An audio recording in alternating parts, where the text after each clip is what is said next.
With the 144th pick in the 2025 NFL Draft, the Cleveland Browns select Shadur Sanders. Yeah, Tom Brady, he's an all-time great. Being able to have that resource, being able to have that person I'm able to talk to and call whenever I'm having questions about the game, and he's able to relate to it because he did it at the highest level, is truly amazing.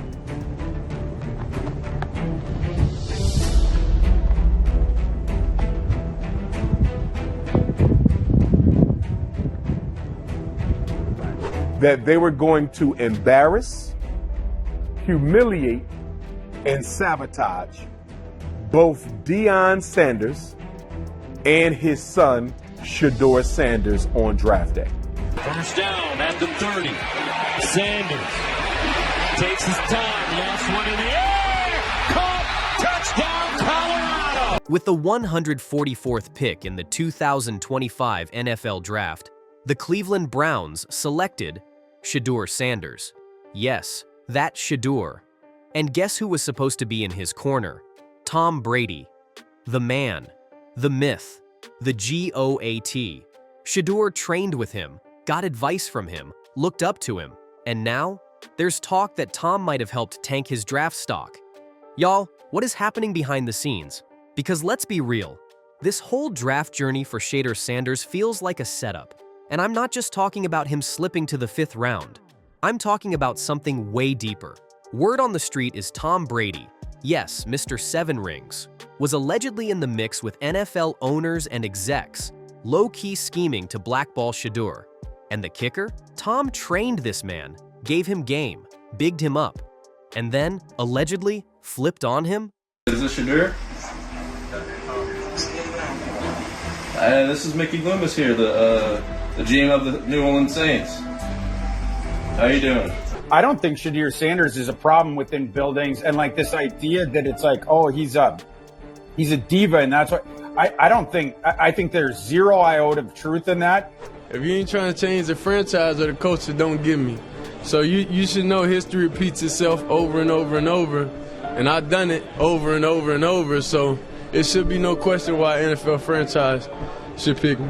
You think I'm worried about what critics say or what people gotta say? You know who my dad is? They hated on him too. The betrayal's loud, but here's where it gets louder. Brady actually responded, and let's just say, it wasn't giving mentor vibes. It was giving, don't look at me real quick. But people online aren't buying it. They're saying Brady trained Shadur just to size him up. Like, imagine preparing someone, watching their moves, then going back to the owner's table like, he's not it.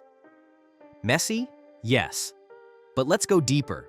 Remember, Shadur was hyped for months. First-round projections. Maybe early second. Even with Colorado's up-and-down season, the talent was undeniable.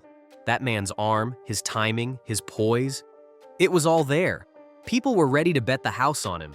Then, radio silence. No draft call until pick 144. And to make things worse, someone prank called him acting like it was his big moment. The disrespect? Wild. Now Skip Bayless, who worships Tom Brady like it's a religion, even he raised an eyebrow. Skip tweeted, "How could Tom Brady's team pass on Shadur again and again? That's not just shade, that's a whole eclipse." And suddenly, people started putting 2 and 2 together. Shadur trained with Brady. Brady is connected to the Raiders.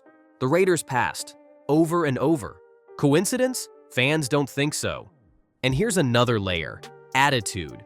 Word is, some NFL execs thought Shadur came off too confident, even cocky, during pre-draft interviews. Some teams allegedly took him off their board entirely. Now, let's keep it a buck. Confidence in a wide receiver? They love it. Confidence in a young black quarterback? They call it a red flag. Funny how that works. But not everyone's buying the diva label. Some insiders are calling cap on that. They say Shadur's energy was misunderstood. Focused, not flashy, not trying to please folks. Just like his father, Coach Prime. Speaking of Deion, let's talk about him. Coach Prime walked into Colorado and flipped the program overnight. He named Shadur the starter immediately, No questions, no politics, just facts. And NFL coaches saw that. They felt the energy, the media frenzy, the shift, and they got nervous. Because if you draft Shadeur, is Deion next? That's the real fear. Not the player, the father, the culture shift, the charisma. NFL head coaches who've been comfy for years suddenly worried about losing their spot to Coach Prime. So what's the move? Don't draft the kid. Keep the family out. It's not just conspiracy, it's strategy. Skip Bayless even said it outright. NFL coaches are scared of Deion, scared he'll take their job, scared he'll outshine them. And once fans start chanting, "We want Prime," it's a wrap. Now let's not forget this gem. Coach Prime once tweeted, "If I'm a young QB, ain't no way I'm going to Cleveland. I'd pull an Eli Manning." Direct quote. So now, years later, Shadeur lands in Cleveland? Of all teams, either someone in the front office has zero awareness, or they've got jokes. And it gets better. Deshaun Watson is out for the season, meaning Shadeur might actually start.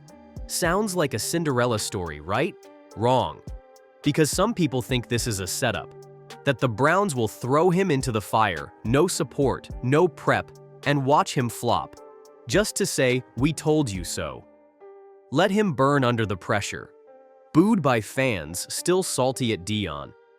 They say Shadeur won't even get a fair shot, that he'll be buried in a crowded QB room with five quarterbacks fighting for airtime.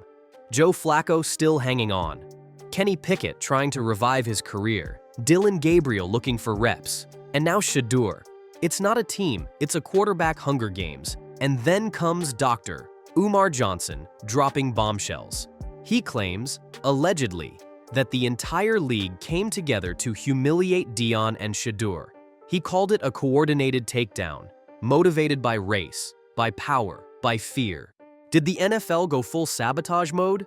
Now Tom Brady wants no part of this story. His camp says he had nothing to do with Shadeur's draft drama. Limited say in the Raiders picks. Just a minority owner. Just advice here and there. But come on, you don't think someone with Brady's reach could quietly influence a room? Maybe Brady's not the villain, but maybe he's not exactly innocent either. Bottom line, Shadur Sanders might be one of the most talented QBs in the draft, and he's walking into a situation that feels less like opportunity and more like a trap. So now I need to hear from you. Was Shadeur set up? Was this sabotage or just bad luck? And do you think Coach Prime's history with the league is catching up with his son? Sound off in the comments. Hit that like button, smash subscribe, and don't go anywhere. This saga's far from over.